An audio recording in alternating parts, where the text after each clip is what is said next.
Ok, bueno. eh, entonces,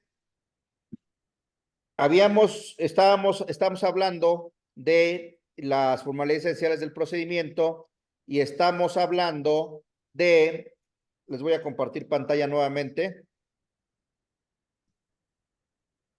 del que de acuerdo al libro segundo, título segundo de la etapa postulatoria, están las fases de la demanda, la contestación y reconvención, y en su caso contestación a la reconvención, la audiencia preliminar y la audiencia de juicio.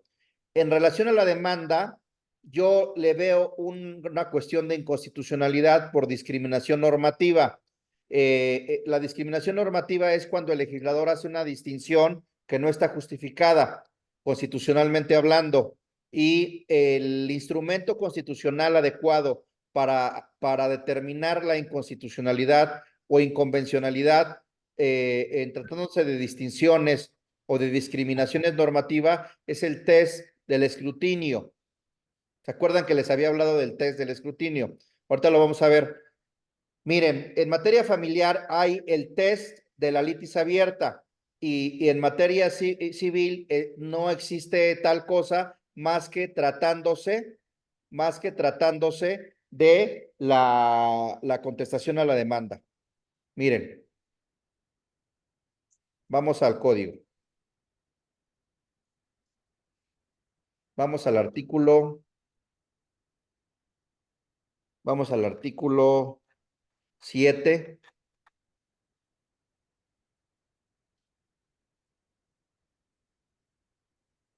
Voy a compartir pantalla.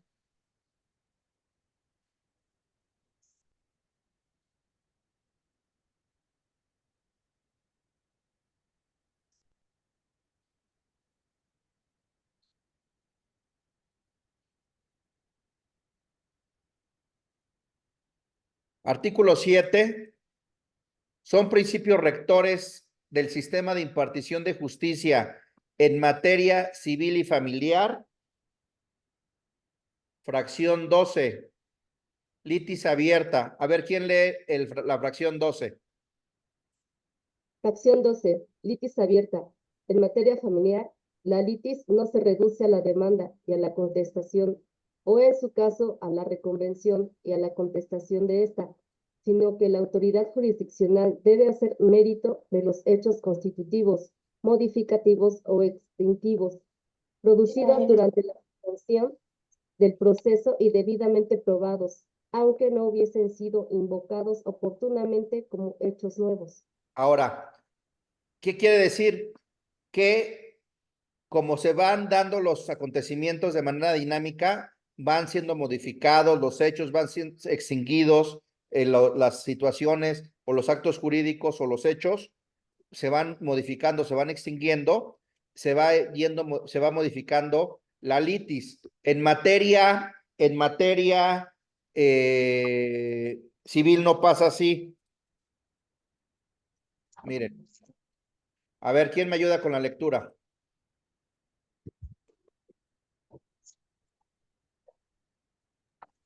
Artículo 50. Admitida la demanda, así como formulada la contestación, no podrán modificarse ni alterarse, salvo en los casos que este Código Nacional lo disponga. El desistimiento de la instancia. Hasta ahí nada más, perdón, gracias. Admitida la demanda, así como formulada la contestación, no podrán modificarse ni alterarse, salvo en los casos que este Código Nacional lo disponga. En materia civil, no establece la ampliación a la demanda, pero sí permite la ampliación de la contestación. ¿Cómo? A ver, artículo 241, la contestación a la demanda deberá cumplir con los siguientes requisitos. Fracción sexta. ¿Quién lee la fracción sexta?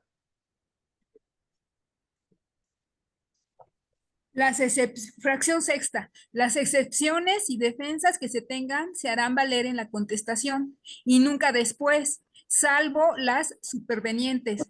Se procurará citar los preceptos legales convencionales, los criterios jurisprudenciales o doctrinales o principios jurídicos aplicables. Ok, entonces, si hay hechos supervenientes, le permiten al demandado ampliar su contestación a la demanda. ¿Por qué no se lo permiten al actor si hay hechos supervenientes? ¿Por qué no le permiten ampliar su demanda? ¿Hay una distinción o no hay una distinción? Primero hay una distinción entre lo familiar y lo civil, y luego hay una distinción en lo civil entre el actor y el demandado. ¿Qué alegarían? ¿Una discriminación? Sí, ¿qué alegarían y cuándo lo alegarían? Discriminación procesal y Discriminación normativa. Se llama discriminación normativa.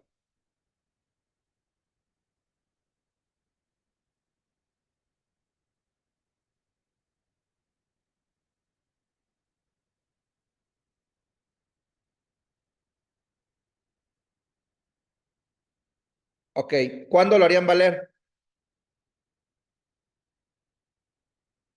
¿Cómo saben cuándo lo tienen que hacer valer?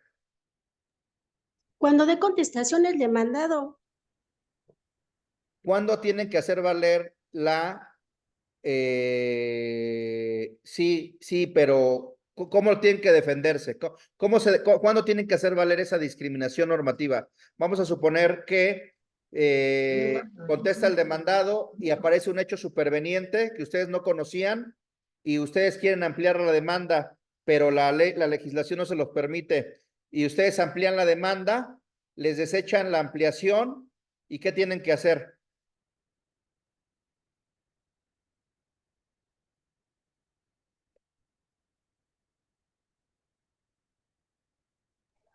¿Sería en el momento en el que se admite la prueba superviniente? No, estamos hablando, a ver, vamos a, vamos a, vamos al 237. Se tiene que apelar, ¿no, maestro? Y luego ahí se hace valer la inconstitucionalidad o la discriminación normativa. Miren, a ver, les voy a compartir.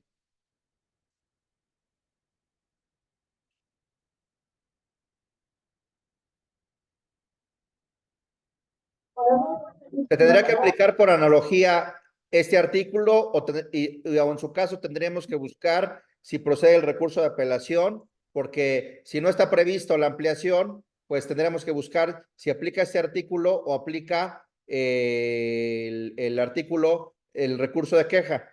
A ver, ¿qué establece el 237?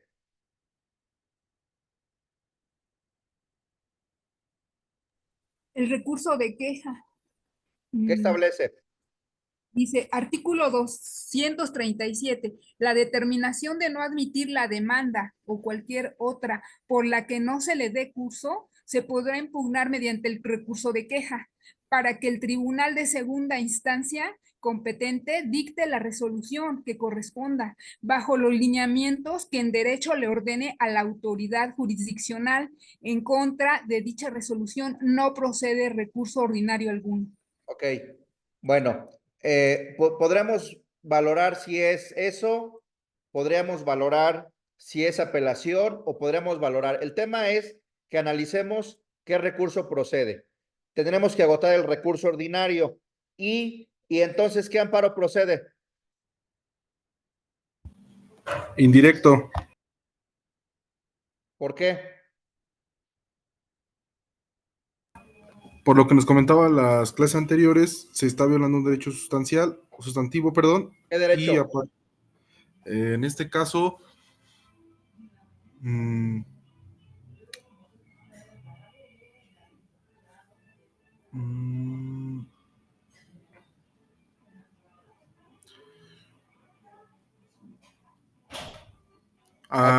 Para determinar qué al debido amparo proceso procede, podría ser.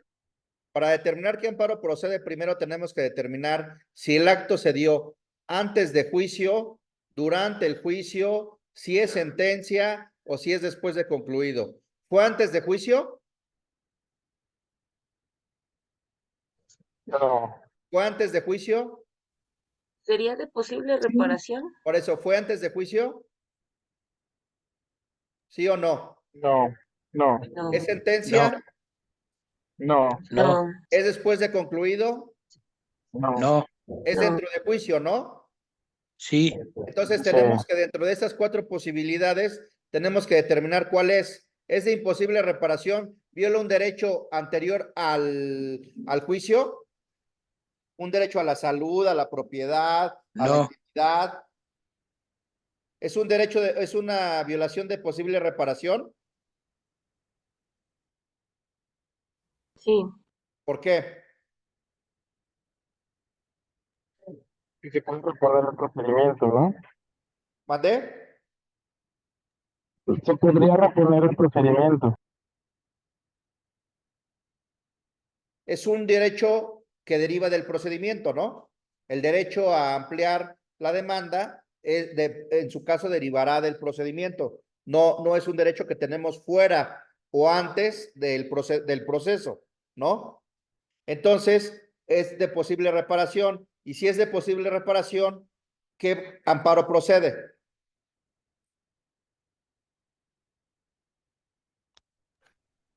Directo. Si es de posible reparación, procede al amparo directo. Nos tendremos que esperar hasta que se dicte la sentencia, y una vez que se dicte la sentencia, promover en su caso si procede recurso en contra de la sentencia, promover el recurso y después promover el amparo directo, y en el amparo directo, en términos del 170, y en los conceptos de violación, hacer valer la inconstitucionalidad de la omisión, de la distinción legislativa, ¿no? De la distinción legislativa, de la discriminación normativa. ¿Es una omisión o es una discriminación? Porque si lo manejamos como una omisión, lo que procede es un amparo indirecto. Y si lo manejamos como una discriminación, es un amparo directo. ¿Es una omisión? es discriminación porque permite a uno la ampliación y al otro no. Pero ¿lo prohíbe?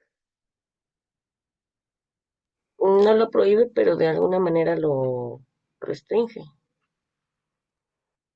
Bueno, sí lo prohíbe, ¿no? Porque establece que admitida la demanda y la contestación no puede modificarse, ¿no? Entonces es una discriminación, ¿no? Normativa. Entonces es amparo directo. Ahora, ¿qué les dije? Para que no se esperen hasta el amparo directo. ¿Qué es lo que pueden hacer en el escrito en donde presenten, en el escrito en donde soliciten la ampliación a la demanda? ¿Qué tendrían que hacer? Nos comentó Pedirle ayer al Liz, juez que le aplique, ¿Mande? perdón, pedirle al juez quien aplique esa porción normativa que afecta a mis derechos, ¿no? No De acceso a la necesariamente, justicia. no necesariamente. Acuérdense que les dije que el control de convencionalidad, ¿qué implicaba? La inaplicación. No necesariamente. ¿Se acuerdan que les dije que el control de convencionalidad, qué implicaba? yo no me acuerdo.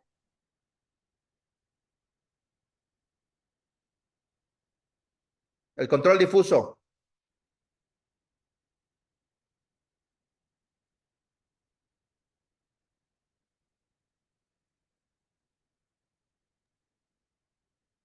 Interpretación conforme en sentido amplio.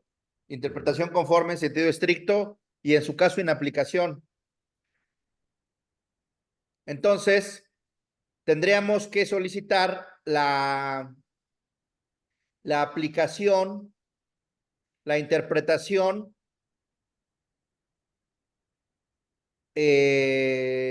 por analogía del artículo 241 fracción sexta. Miren. Miren.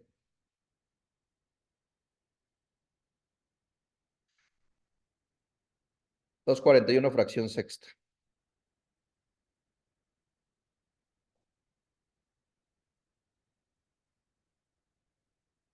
Vean.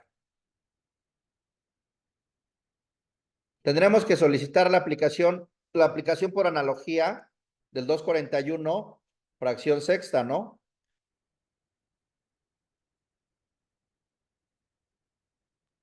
Para respetar el principio de contradicción, ¿no?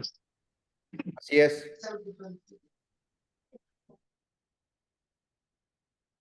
¿Por qué? Porque el control de convencionalidad y de constitucionalidad en su vertiente difusa son 3 pasos: interpretación conforme en sentido estricto, en sentido amplio, en sentido estricto y inaplicación. ¿Qué es la interpretación conforme? Miren. Vean, les voy a compartir pantalla.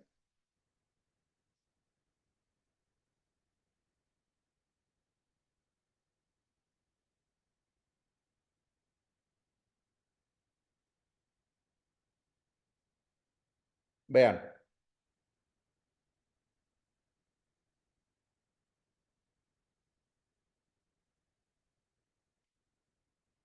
Les voy a poner dos tesis.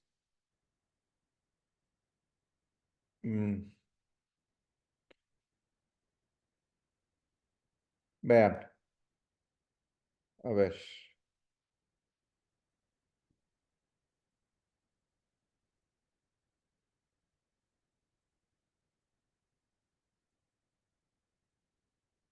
Les voy a poner 3 tesis.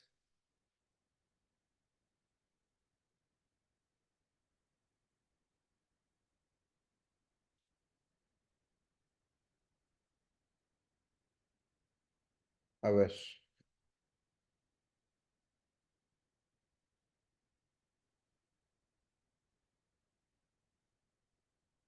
Permítame un segundito.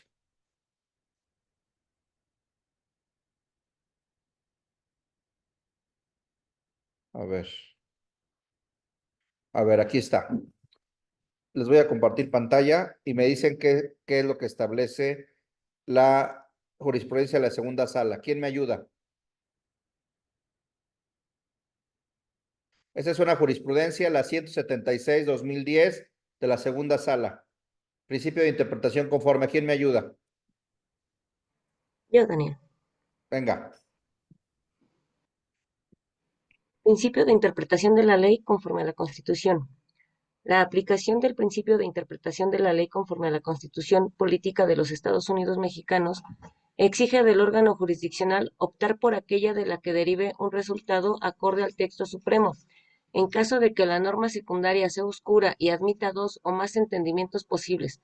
Así, el juez constitucional, en el despliegue y ejercicio del control judicial de la ley, debe elegir, de ser posible, aquella interpretación mediante la cual sea factible preservar la constitucionalidad de la norma impugnada, a fin de garantizar la supremacía constitucional y, simultáneamente, permitir una adecuada y constante aplicación del orden jurídico.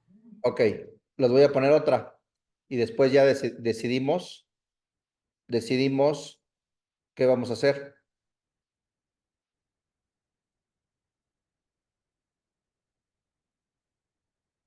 Es una jurisprudencia de la primera sala, es la 47/2015. A ver, venga, ¿quién me ayuda?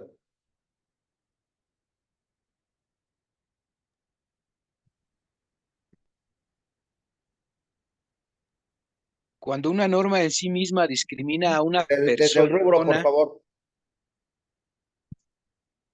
normas discriminatorias no admiten interpretación conforme y existe obligación de reparar.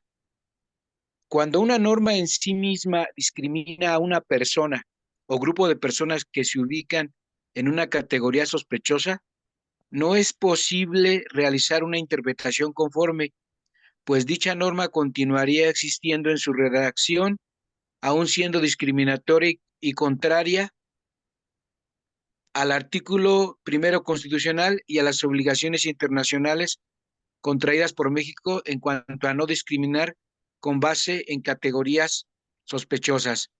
Estas obligaciones no pueden cumplirse mediante una interpretación que varíe la base misma del concepto impugnado y que no modifique la situación discriminatoria sufrida por dichas personas. Un planteamiento como ese es incompatible con un Estado constitucional de derecho que aspira a tratar con igual consideración y respeto a todos sus ciudadanos y ciudadanas. Si se considera que una norma es discriminatoria, la interpretación conforme no repara dicha discriminación, porque lo que buscan las personas discriminadas es la cesación de la constante afectación y su inclusión expresa en el régimen jurídico en cuestión. Perdón. En otras palabras, perdón ahí. Y su inclusión expresa en el régimen. Es decir, que me dejen ampliar mi demanda, ¿no? Síguele. Sí, en otras palabras, no solo acceder a esa institución, sino suprimir el estado de discriminación generada por el mensaje transmitido por la norma. Así pues, el reconocimiento público del matrimonio entre personas del mismo sexo, así como la inconstitucionalidad en la enunciación, en caso de no preverlo expresamente, sitúa la dignidad del ser humano más allá de los meros efectos restitutivos y articula un entendimiento de dignidad fundamentalmente transformativo y sustantivo. Ok. Luego, otra. Les voy a poner otra. Les voy a poner otra. Esta es de la segunda sala. Es la 49/2024. A ver. ¿Quién me ayuda?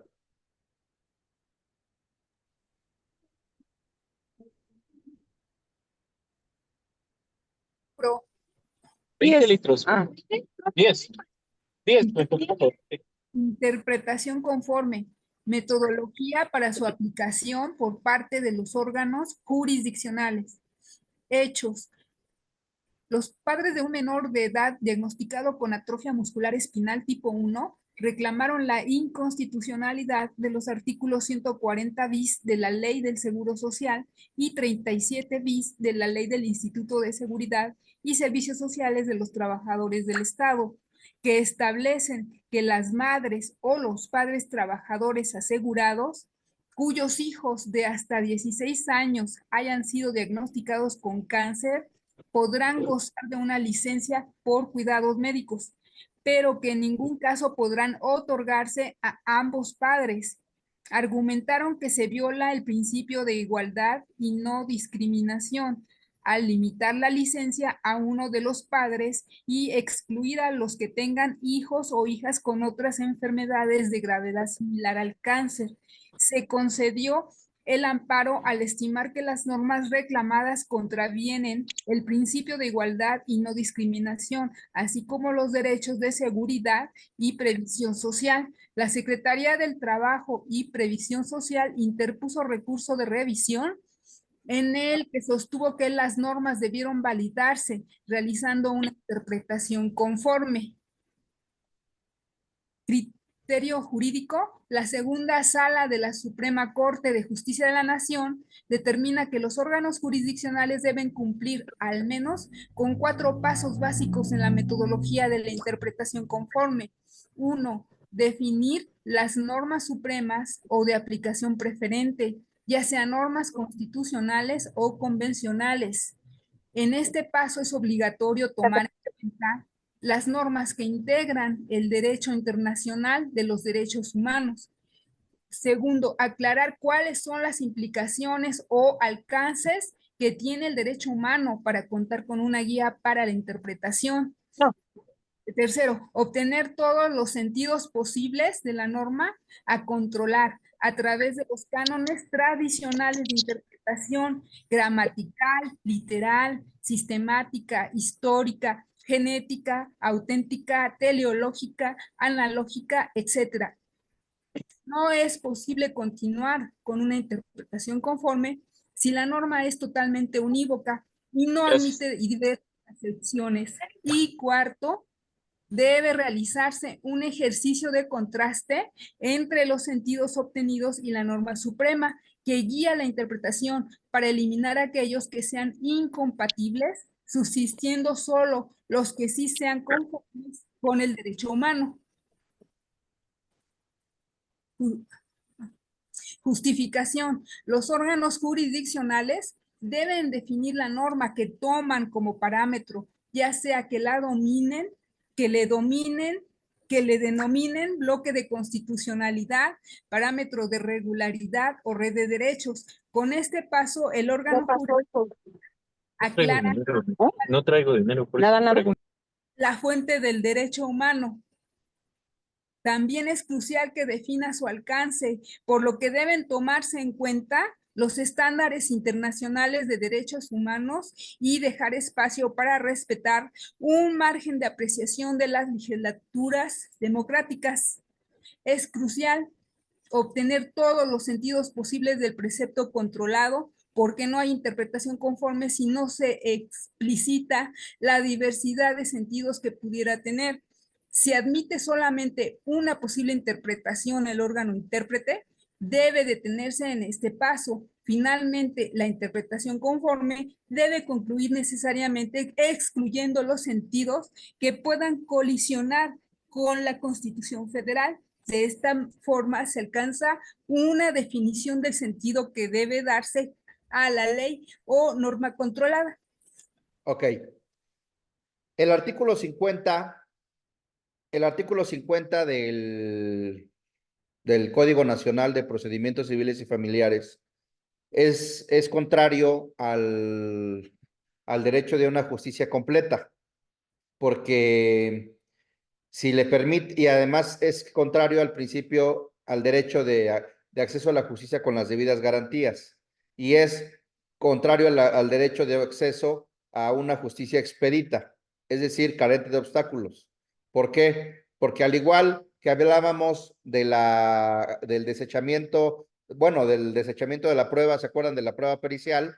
En este caso pasa lo mismo. En este caso, si aparecen pruebas supervenientes, hechos supervenientes, o si aparecen en la contestación aspectos que yo no conocía, ¿no? O aparecen hechos supervenientes, sospechos anteriores que yo no conocía, no solo en la contestación, sino posteriores, aunque no deriven de la contestación, ¿por qué no me permites ampliar? Si de todos modos le vas a dar vista al demandado para que conteste, ¿no? Y de todos modos, ¿por qué no me dejas contestar? Hay una doble discriminación, les digo. La primera es que si le permites, en materia familiar, le permites una litis abierta, permites en cualquier momento que se modifique la litis, y en materia civil no lo permites. Y luego la segunda discriminación es que en cuanto al demandado en materia civil le permites oponer excepciones supervenientes, es decir, cuando haya hechos supervenientes le permites ampliar su contestación, y a mí no me lo permites. Hay una tesis aislada que habla de esto. Miren, les voy a poner la tesis aislada. Esta tesis aislada les puede servir. Vean. A ver si la...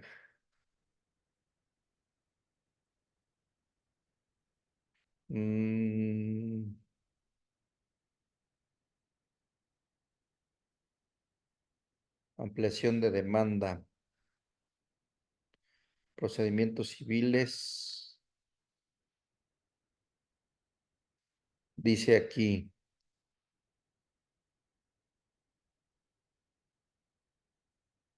Les voy a pasar la tesis. Miren.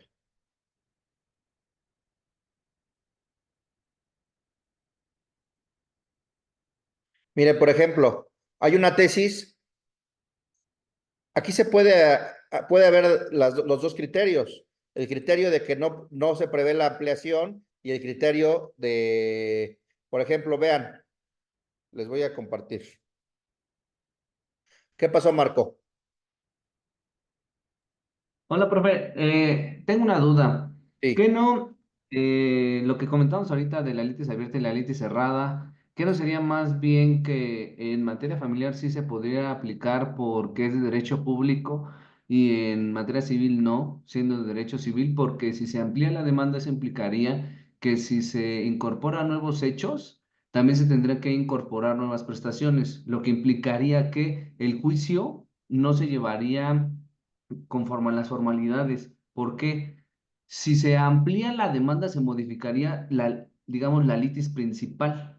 ajá, Entonces, el hecho de que se le diera vista a la parte contraria, pasa lo mismo con con las excepciones supervenientes. Las excepciones supervenientes van encaminadas a destruir directamente la acción, no a claro, modificarla. Entonces, si las excepciones supervenientes con esas se le da vista a la parte actoria, se cumple el principio de contradicción. Lo sí. mismo sería con las pruebas supervenientes. Si yo planteo mi litis y hay hechos nuevos, en vez de plantearlos como hechos, no se pueden plantear como pruebas supervenientes y así se cumpliría este, ese principio. El problema es que, ¿cómo podrías ofrecer pruebas supervenientes si no están con hechos? Hay jurisprudencia que señala que el juez no debe valorar las pruebas que no están vinculadas con hechos. Y cuando tienes que ofrecer la prueba, tienes que relacionarla y vincularla con los hechos controvertidos. Entonces, si no amplías los hechos, Pero, con base en qué hecho vas a ofrecer la prueba. Es el problema, ¿no? El problema es que si, por ejemplo, entiendo tu punto, pero desde el punto de vista constitucional hay una justicia completa. Debe haber una justicia completa del litigio y debe de prevalecer la resolución del conflicto a las formalidades sin vulnerar la igualdad de las partes, ¿no? En este caso no se vulnera la igualdad de las partes porque le vas a dar vista con la ampliación a la demanda. Incluso aquí hay dos criterios contradictorios. Por ejemplo, en Puebla hay un criterio aislado que dice, pues no está previsto y no está previsto. En la Ciudad de México hay un criterio aislado que dice, no está previsto, pero por analogía y por igualdad se debe de permitir la ampliación. Vamos a verlo. Vamos a ver los dos criterios. O sea, está el criterio que tú dices y está el criterio que yo digo. Entonces, ¿cuál? Ante dos sentidos, por eso les puse la herramienta constitucional. La herramienta constitucional es la interpretación conforme. Esa interpretación conforme dice, ante dos sentidos, interpreta conforme al derecho fundamental. ¿Cuál es el derecho fundamental? Ante dos sentidos, ¿cuáles son dos sentidos? No procede porque no está previsto expresamente y sí procede porque aunque no está previsto, debe haber una justicia, por el principio de contradicción y de igualdad, debes de admitirla y por analogía. Entonces, ¿cuál es el más acorde al derecho a justicia completa? Pues el de que sí procede, ¿no? Es lo que dice el principio de la interpretación conforme. Ante dos interpretaciones, la que más acorde sea al derecho fundamental, la más acorde al de justicia completa es la segunda. Vamos a ver los dos criterios, pero tienes razón, o sea, no es descabellado lo que dices, tienes razón, pero existen estas dos interpretaciones y precisamente para excluir una y adoptar otra, existe el principio de interpretación conforme. Miren, vamos a verla. Este es una de la Ciudad de México. A ver, ¿quién me ayuda?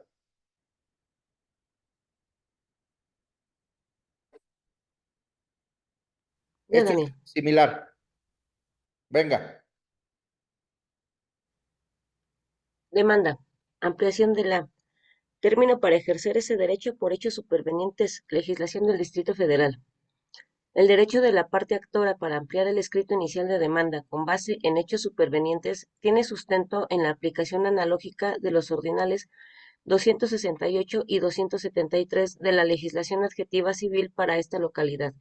que otorgan a la parte enjuiciada el derecho para ampliar su defensa con base en datos, elementos o hechos supervenientes, excepciones supervenientes, por lo que con base en dichos preceptos, el actor también puede ampliar los hechos y cuestiones de derecho en que funda sus pretensiones, siempre que ello responda a una cuestión superveniente, en atención a los principios de equidad procesal e igualdad de las partes que imperan en los juicios civiles, en cuyo caso, ante la presencia de igualdad de razones, debe acudirse al aforismo jurídico consistente en que debe otorgarse el mismo derecho, y de ahí que en términos de lo dispuesto en el artículo 14 de la Constitución General de la República, en la especie, resulten analógicamente aplicables las reglas previstas en el citado precepto 273, para el caso de que los actores intenten hacer valer cuestiones de derechos supervenientes, al establecer que en los juicios del orden civil la sentencia definitiva deberá ser conforme a la letra o a la interpretación jurídica de la ley, y a falta de esta,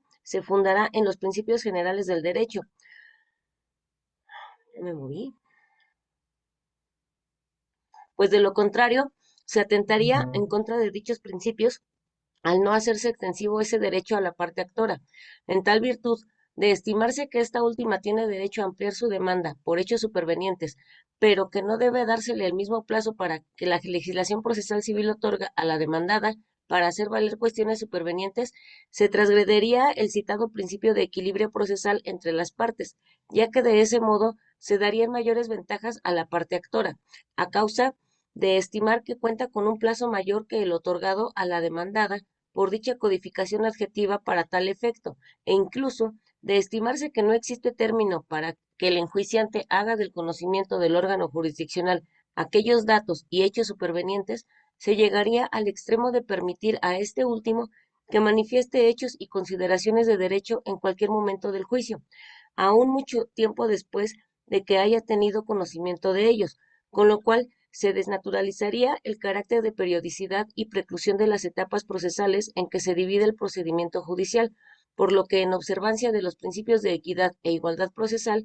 cuando la parte actora pretende ampliar su demanda con base en hechos supervenientes, debe aplicarse analógicamente la misma regla prevista en el precitado numeral 273 del Código de Procedimientos Civiles para el Distrito Federal, el cual establece un término de 3 días para que la demandada pueda oponer excepciones supervenientes.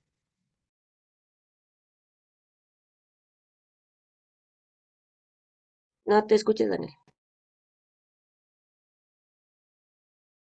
Según esta tesis, por el principio de equilibrio procesal, se debe de respetar. Ahora, hay otra tesis que dice lo contrario. Miren. A ver.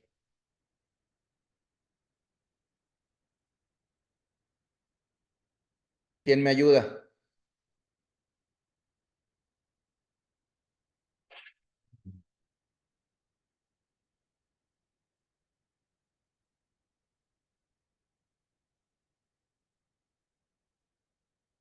¿Quién me ayuda con esta?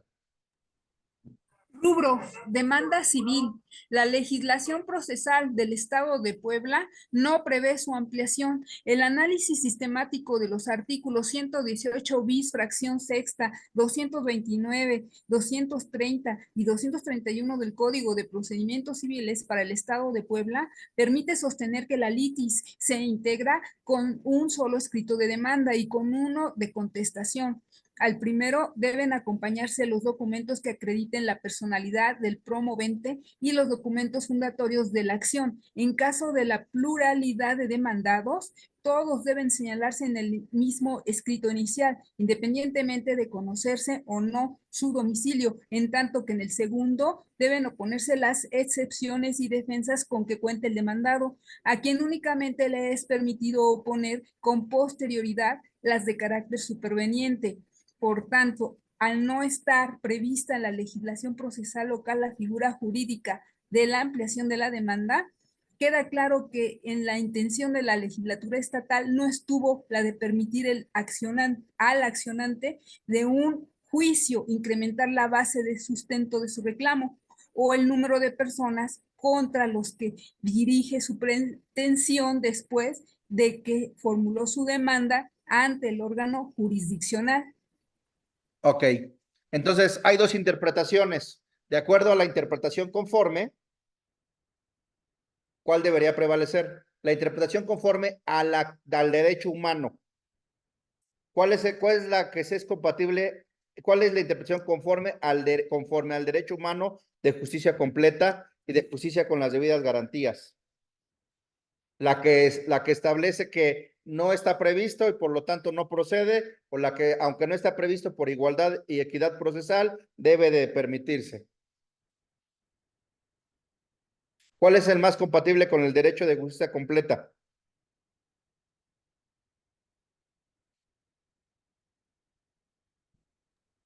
La segunda que dijo, profesor.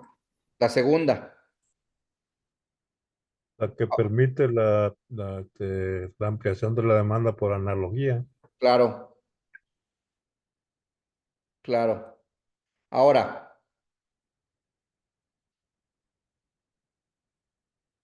miren.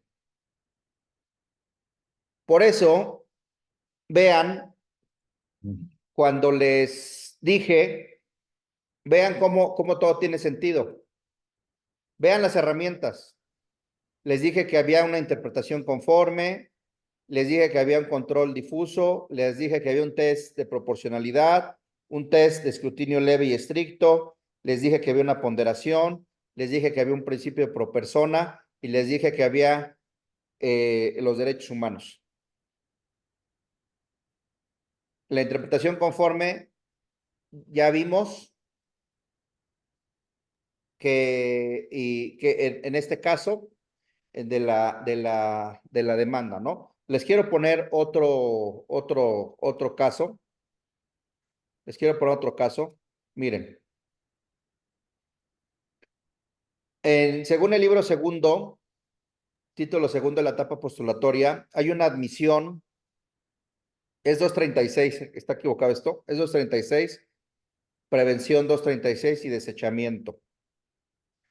Si vamos a ver el 236, o sea, si se presenta la demanda y nos las desechan, a ver, 236. Les quiero poner quiero ver si ya entendieron el tema del amparo, el tema del amparo. 236. A ver. A ver.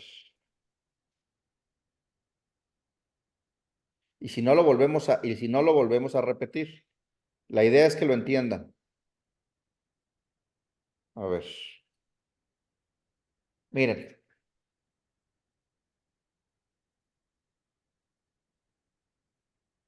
Dos 237. A ver otra vez, el 237. ¿Quién me ayuda?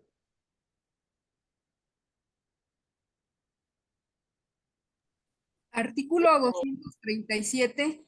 La determinación de no admitir la demanda o cualquier otra por la que no se le dé curso se podrá impugnar mediante el recurso de queja para que el tribunal de segunda instancia competente dicte la resolución que corresponda, bajo los lineamientos que en derecho le ordene a la autoridad jurisdiccional. En contra de dicha resolución no procede recurso ordinario alguno. Ok. ¿Qué tipo de resoluciones habíamos dicho?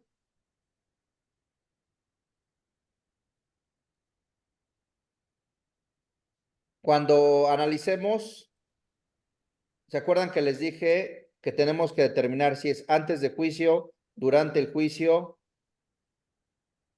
después de concluido o es sentencia? ¿Qué es? ¿Es durante el juicio? ¿Es durante el juicio? ¿Y qué es?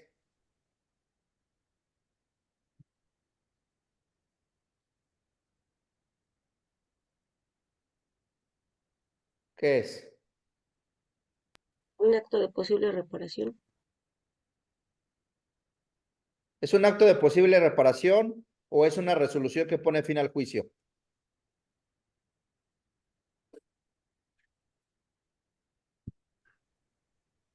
Es de posible reparación. ¿El desechamiento de la demanda no pone fin al juicio?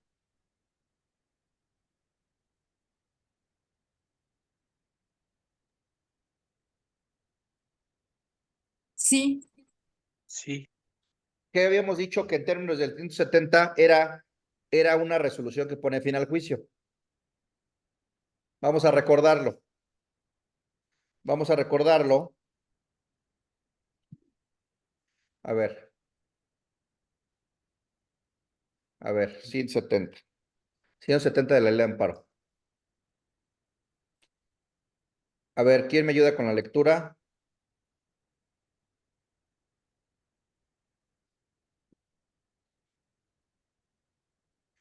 A ver, artículo 170, ¿quién me ayuda? Fracción primera, párrafo primero y segundo. Contra sentencias definitivas. 170.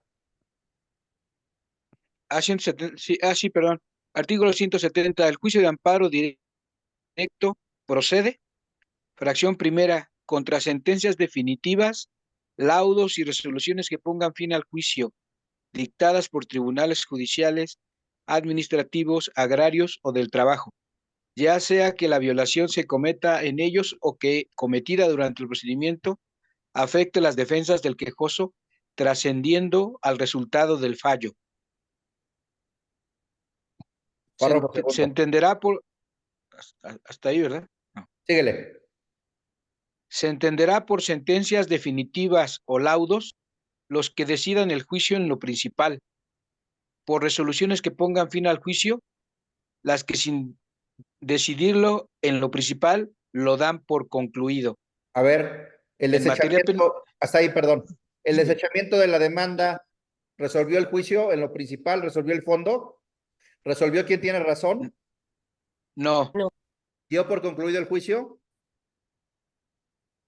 Sí, porque lo desechó. sí, lo desechó, ya, lo dio por concluido. Entonces es una resolución que pone fin al juicio, ¿no?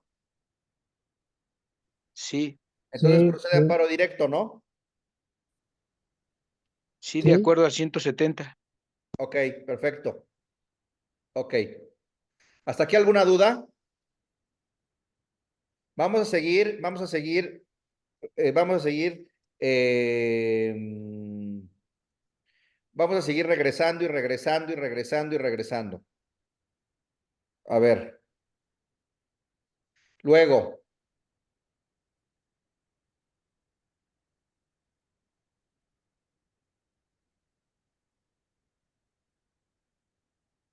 Luego, vean. Luego de ahí de la demanda, ya que vimos la litis abierta y la litis cerrada, que vimos que en caso de desechamiento es un amparo directo,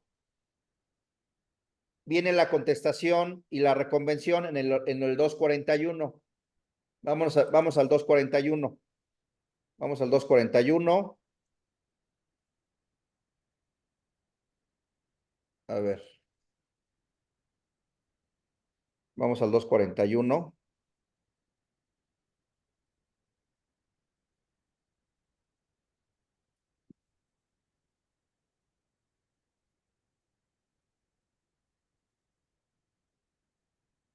A ver.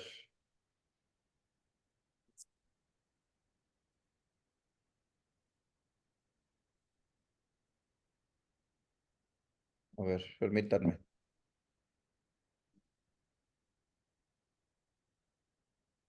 Dos cuarenta y uno.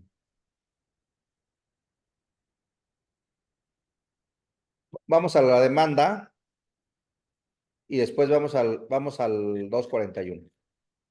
A ver, ¿quién me ayuda con la lectura del 235? Artículo 235. La demanda deberá cumplir los requisitos siguientes. 1. La autoridad jurisdiccional ante la que se promueve. 2.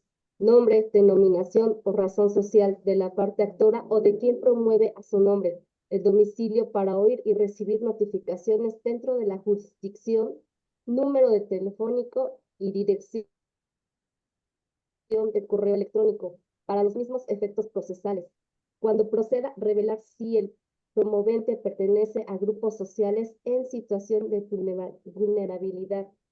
3. El nombre de la persona designada como la persona representante autorizada. En ningún caso se exigirá contar con el registro ante el tribunal o poder judicial que corresponda. 4.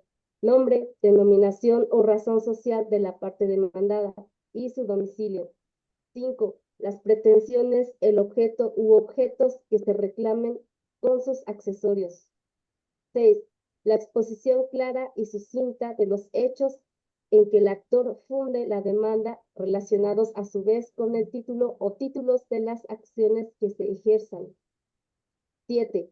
Los fundamentos de derecho, procurando citar las clases de acción intentada, los preceptos legales y, en su caso, convencionales, los criterios jurisprudenciales o doctrinales o principios jurídicos aplicables. 8. En su caso, el valor de lo demandado para determinar la competencia de la autoridad jurisdiccional. 9. El ofrecimiento de pruebas, mencionando con toda precisión el hecho o hechos que se tratan de demostrar con cada prueba, debiendo proporcionar el nombre de las personas que deban rendir testimonio. 10.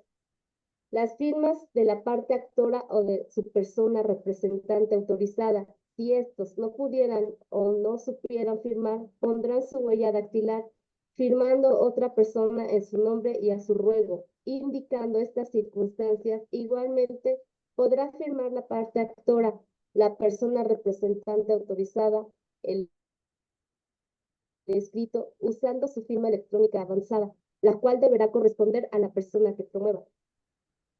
11. Exhibir por cada demandado un ejemplar de las copias de traslado, tanto de la demanda y sus anexos, ya sean en formato electrónico o físico, las cuales deberán estar debidamente foliadas e identificadas como copia. Si los interesados fueran varios, se acompañará de un ejemplar por cada uno de ellos. Esta exigencia ya no será necesaria en casos que la demanda se presente en forma electrónica y 12. Los demás requisitos relacionados con las pruebas conforme a lo dispuesto en este Código Nacional. Hasta ahí. A ver, resalto lo siguiente. Con la demanda se hará el ofrecimiento de las pruebas. En muchos códigos, en los juicios ordinarios, el ofrecimiento de pruebas no se da desde del escrito de demanda, sino el ofrecimiento se da en una fase posterior. En este código, el ofrecimiento es desde el principio, desde la demanda y la contestación, la reconvención y la contestación a la reconvención. Entonces, tengan mucho cuidado, no se les vaya a ir las pruebas. ¿Sale? Ahora, ya vimos esa parte, ya vimos el 241 de la contestación a la demanda es muy similar. Y le voy a comentar otro problema que hay. A ver, ¿quién me ayuda? A ver, María, ayúdame. Ah, bueno, Vania. Artículo 241. La contestación a la demanda deberá cumplir con los siguientes requisitos. Sección primera. Presentarse ante la autoridad jurisdiccional que lo emplazó. 2. Nombre, denominación o razón social de la parte demandada o de quien actúa en su representación. El domicilio para oír y recibir notificaciones dentro de la jurisdicción correspondiente. Número telefónico y dirección de correo electrónico para los mismos efectos procesales. Cuando proceda, revelar si el promovente pertenece a grupos sociales en situación de vulnerabilidad y acreditarlo, o, en su caso, solicitar el apoyo especial a que se refiere el artículo 141 de este Código Nacional. El nombre de la persona designada como la persona representante autorizada, en ningún caso se exigirá contar con registro ante el tribunal o poder judicial que corresponda. 4. Contestará categóricamente cada uno de los hechos en que la parte actora funde su pretensión, aceptándolos, negándolos o manifestando bajo protesta de decir verdad los que desconozca. Apercibida que en caso de no hacerlo o de evadir su respuesta, se tendrá por cierto los hechos expresados por la parte actora, salvo prueba en contrario. 5. Deberá ofrecer sus pruebas mencionando con toda precisión el hecho o hechos que trata de demostrar. debiendo proporcionar el nombre de las personas que deban rendir testimonio. 6. Las excepciones y defensas que se tengan se harán valer en la contestación y nunca después, salvo las supervenientes. Se procurará citar los preceptos legales, convencionales, los criterios jurisprudenciales o doctrinales o principios jurídicos aplicables. 7. Las firmas de la parte demandada o de la persona representante autorizada. Si estos no pudieren o no supieren firmar, pondrán su huella dactilar firmando a otra persona en su nombre y a su ruego, indicando esta circunstancia. La parte demandada o la persona representante autorizada podrá firmar el escrito usando su firma electrónica avanzada. 8. Acompañar copia simple del escrito de contestación debidamente foliada e identificada como copia para dar vista a la parte actora por el término de 3 días. Y 9. Los demás requisitos relacionados con las pruebas conforme a lo dispuesto en este Código Nacional. Ok. También resalto el tema de que cambia. Normalmente en los códigos procesales se establece que se debe contestar aceptando, negando o manifestando que ni los afirma ni los niega por no ser propios. Aquí es los acepta, los niega o manifestar bajo protesta de decir verdad que los desconoce. Cambia esa parte, ¿no? Eso es diferente. Luego, también aquí ofrecer las pruebas. Les digo, en la actualidad, normalmente en los juicios ordinarios no se ofrecen las pruebas desde la contestación, se ofrecen en una etapa posterior. Entonces aquí ya, cuidado, desde el principio, desde la contestación, se ofrecen todas y cada una de las pruebas, salvo que se trate de pruebas supervenientes, ¿no? Después viene dentro del término de para contestar la demanda se podrá proponer la reconvención y después viene la contestación. Posteriormente, aquí hay un problema. Miren, hay un artículo, después viene de ahí la audiencia preliminar.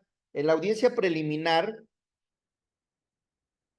el artículo 251 establece, una vez contestada la demanda y en su caso la reconvención, o transcurrido, se señalará fecha y hora para la celebración de la audiencia preliminar. En el mismo auto se admitirán o desecharán las pruebas ofrecidas en relación a las excepciones procesales.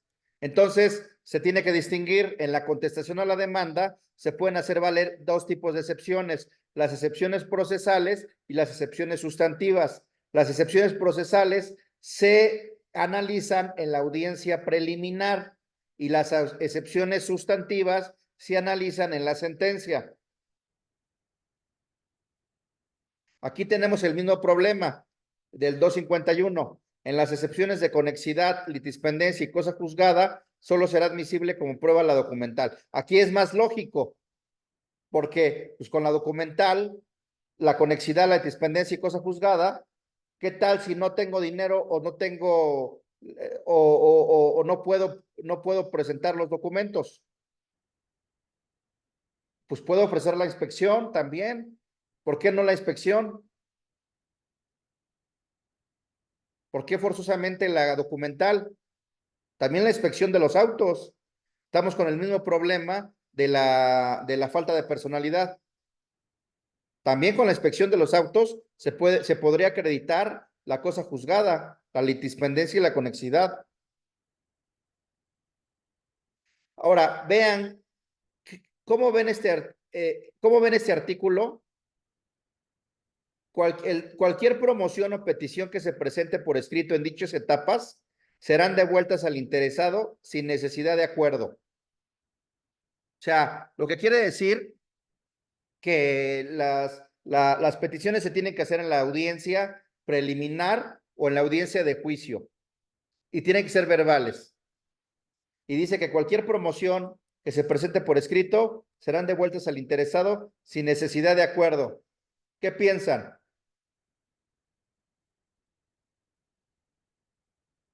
¿Está bien esa prohibición? ¿Está mal esa prohibición? ¿Qué piensa?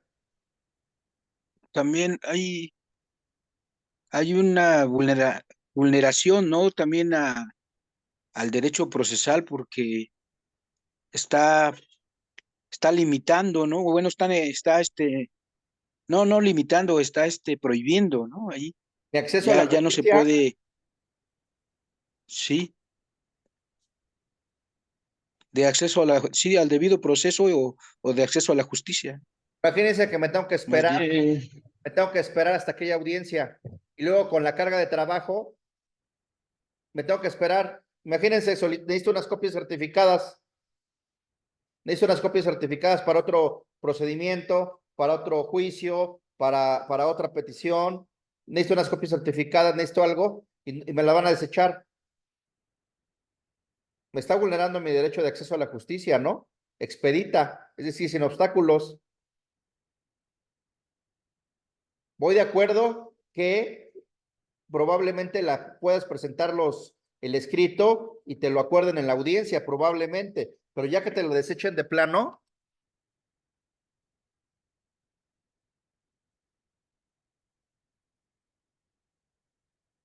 ¿qué piensan? Bien, de cierta forma es una violación a un principio de certeza jurídica, ¿no? Así es.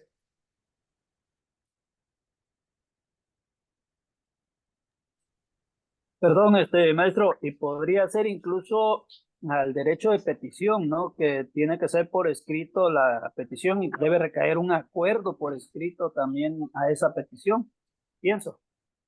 El problema es que hay jurisprudencia que señala que el derecho de petición no es aplicable dentro de los juicios. Tendremos que reformular esos criterios. Oye, pues es que me tienes que contestar. Ahora, más bien, el derecho de petición no será el de fundamentación y motivación, que tiene que ser por escrito. Me tienes que contestar por escrito. Y hoy yo te lo presento y me contestas por escrito, fundado y motivado. Tiene que haber un escrito.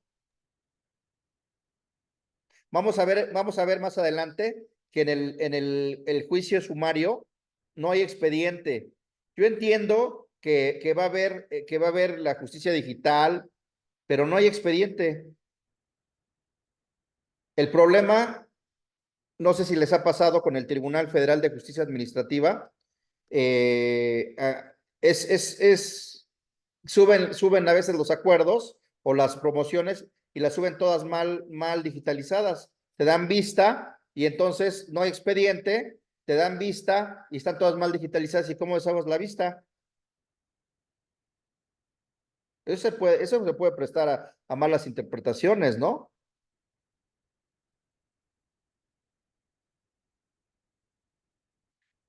Y no solo en el Tribunal Federal de Justicia Administrativa, en otros tribunales digitalizan mal los acuerdos o luego no están publicados. Aunque no requieran notificación personal, no lo suben.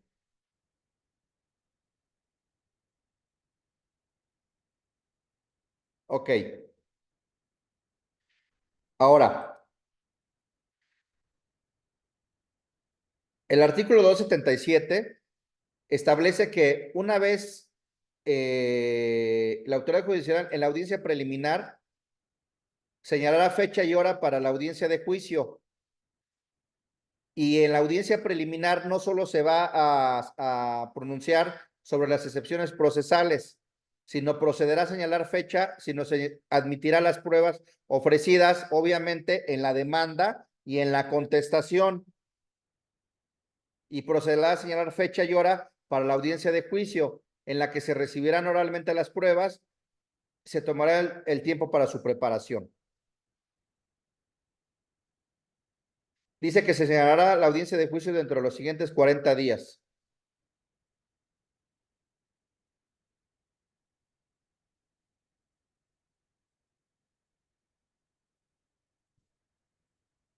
Entonces, vean, yo lo que les quiero decir para entrar a los procedimientos, que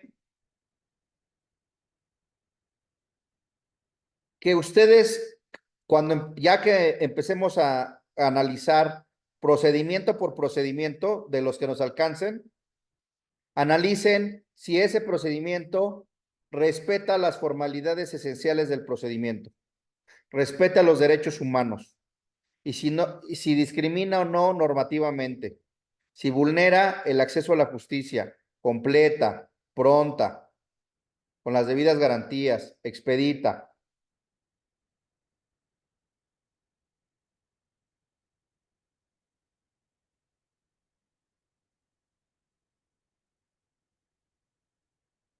Miren. Ahora, ¿hasta aquí hay alguna duda?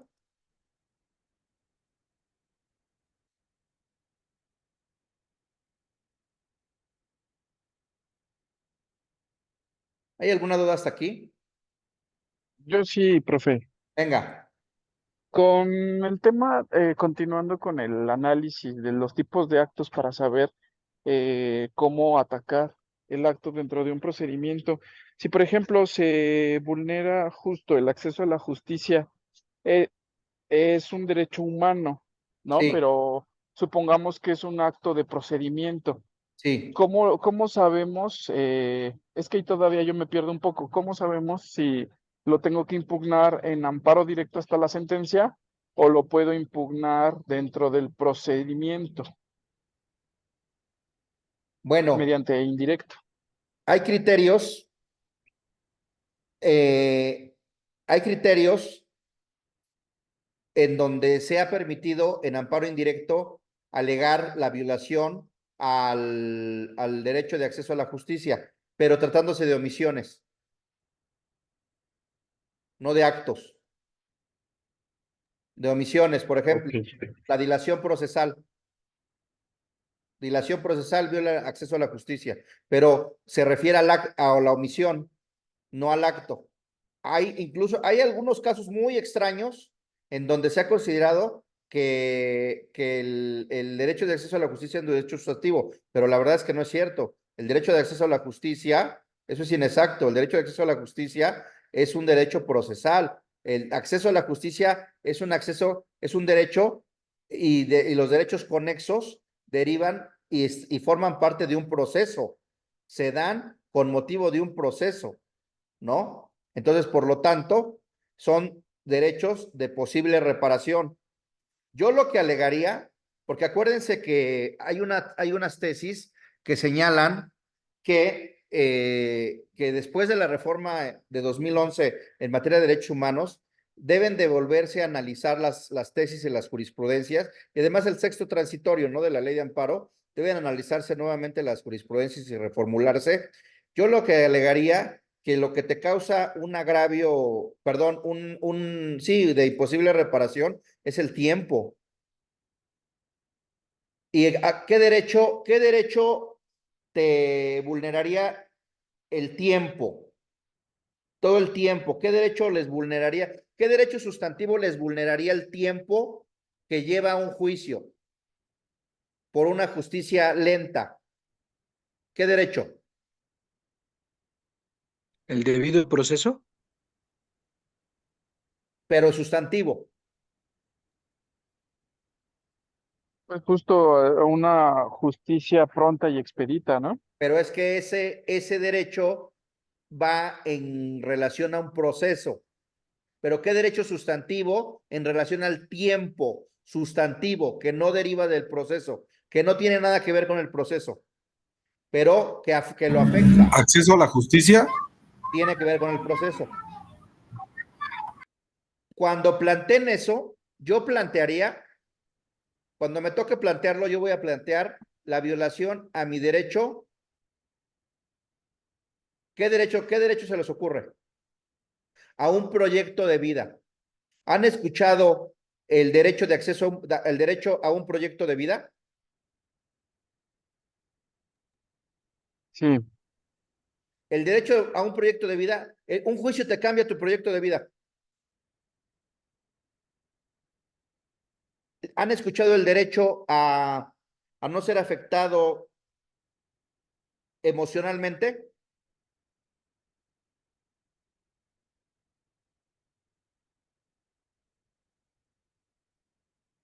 Sí, profesor. Un juicio te afecta emocionalmente. ¿Por qué en lugar de hacer valer, antes de la nueva ley de amparo 2013, pues lo que eran las violaciones procesales relevantes, ¿no?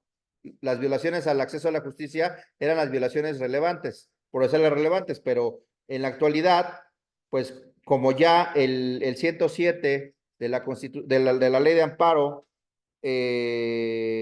establece que son de imposible reparación cuando se viola derechos sustantivos, pues ya hay criterios que sostienen que no, que solo cuando se violan derechos sustantivos no procesales, no derivados del proceso. Yo haría valer a ver qué dice, ¿no? Oye, el retardo, el letargo, el esperarme hasta el amparo directo, 5 años,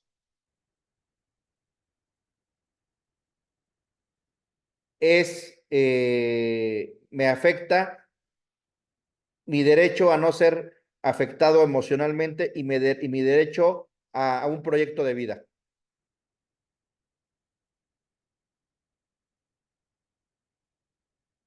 María, ¿por qué no te buscas para mañana el derecho a un proyecto de vida? Sí, profesor, con gusto, yo lo busco. ¿Y quién se busca el derecho a no ser afectado emocionalmente, el derecho humano? ¿Quién lo busca? Esos son derechos sustantivos. Yo lo busco, licenciado. Por favor. Esos son derechos sustantivos, ¿eh? Bueno, sigamos avanzando.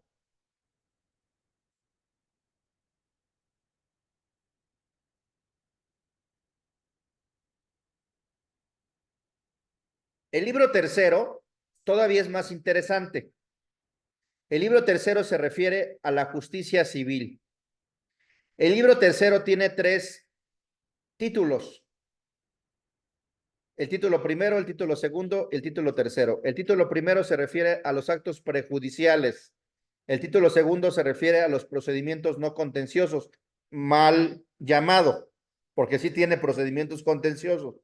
El título tercero se refiere al juicio arbitral. El título primero se refiere a los actos prejudiciales, es decir, a 2 tipos de actos prejudiciales: a los medios preparatorios a juicio y a las medidas cautelares. ¿Qué tipo de actos son estos? ¿Antes de juicio, durante juicio, sentencia o después de concluido? Antes de preparatorios a juicio, antes de...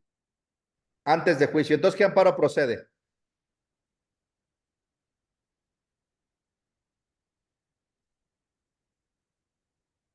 ¿Indirecto? Indirecto.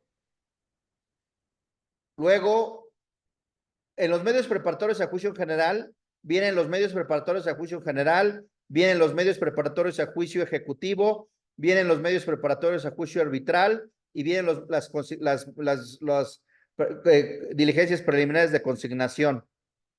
Y en las medidas cautelares vienen las providencias precautorias y los aseguramientos. Lo vamos a ver con calma. En el título segundo vienen los procedimientos no contenciosos, la jurisdicción voluntaria, y en jurisdicción voluntaria viene la jurisdicción voluntaria genérica, las diligencias de apoyo de deslinde y los apoyos extraordinarios. Esta jurisdicción voluntaria es un acto fuera de juicio, bueno, antes de juicio, durante el juicio, sentencia o después de concluido.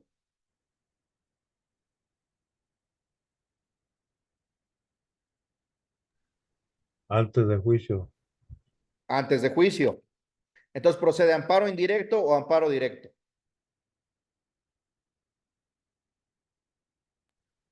Indirecto. Amparo indirecto. Perfecto. Luego, también en el capítulo segundo vienen los juicios orales civiles. Están regulados los juicios orales civiles. El juicio ordinario civil oral. Esto es una falta de técnica legislativa, de acuerdo a la teoría general del proceso, porque ¿es ordinario o es oral? ¿Es ordinario o es especial? ¿Es ordinario civil o es especial oral? Pero bueno, así le llaman. es un ordinario civil oral, es un ejecutivo civil oral, es una tercería, un hipotecario oral, arrendamiento inmobiliario oral, inmatriculación judicial oral.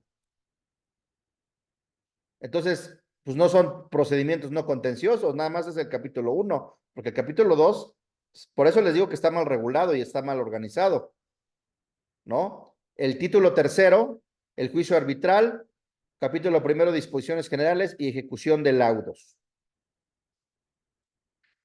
Antes de terminar y seguir adelante, porque mañana vamos a seguir adelante,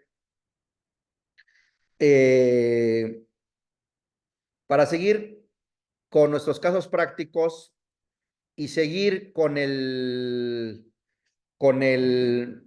las herramientas, quiero agregar la herramienta del test de proporcionalidad. Miren. A ver.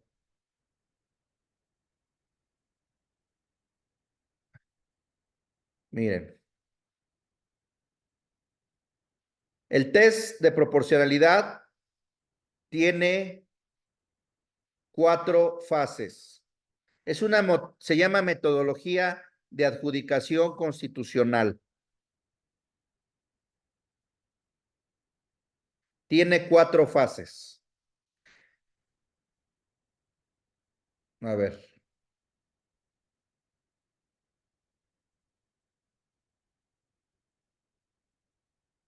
Miren.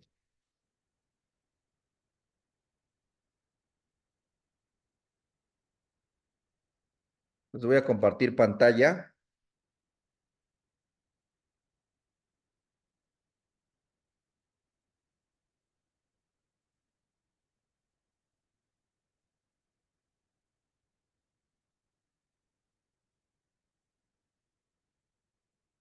A ver.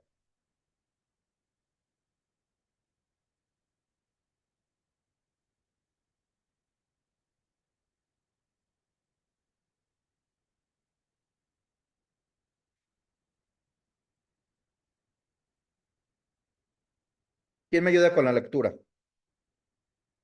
Es una tesis de la primera sala. Test de proporcionalidad.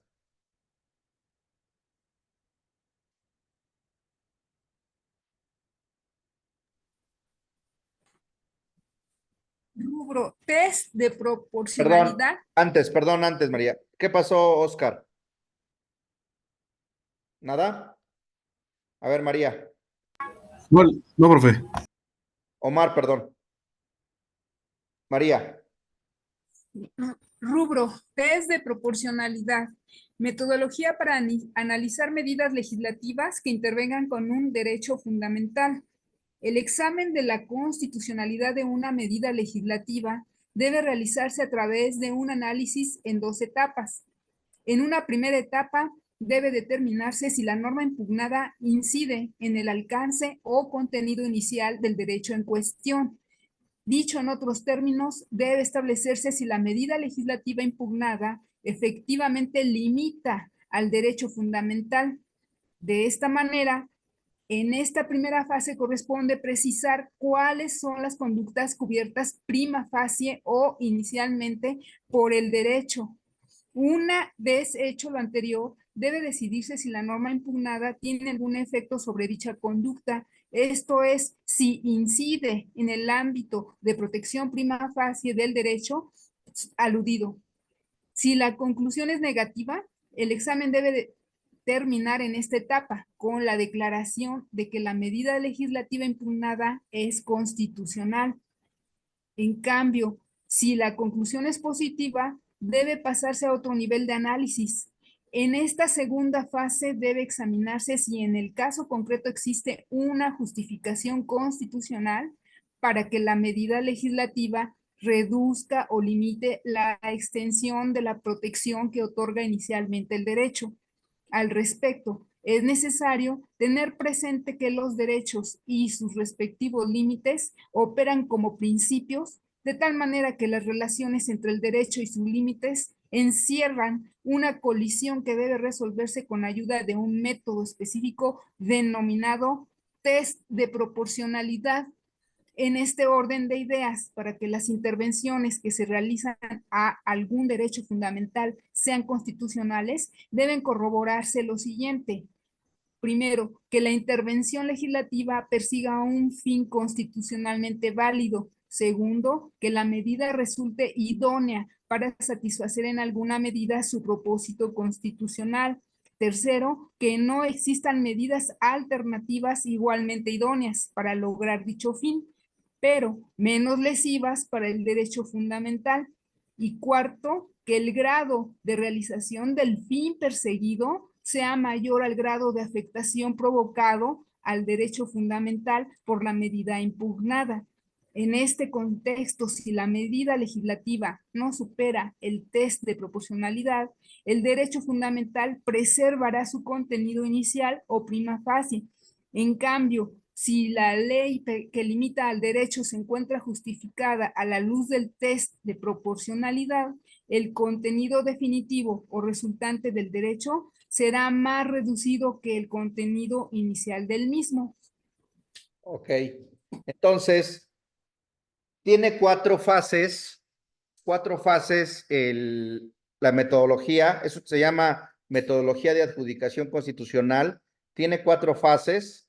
Estas 4 fases ustedes tienen, ya sea al solicitar que ejerzan el control de convencionalidad o de constitucionalidad en su vertiente difusa o al momento de elaborar su concepto de violación, tienen que seguir las 4 fases, los 4 pasos. Eso lo vamos a ver el día de mañana.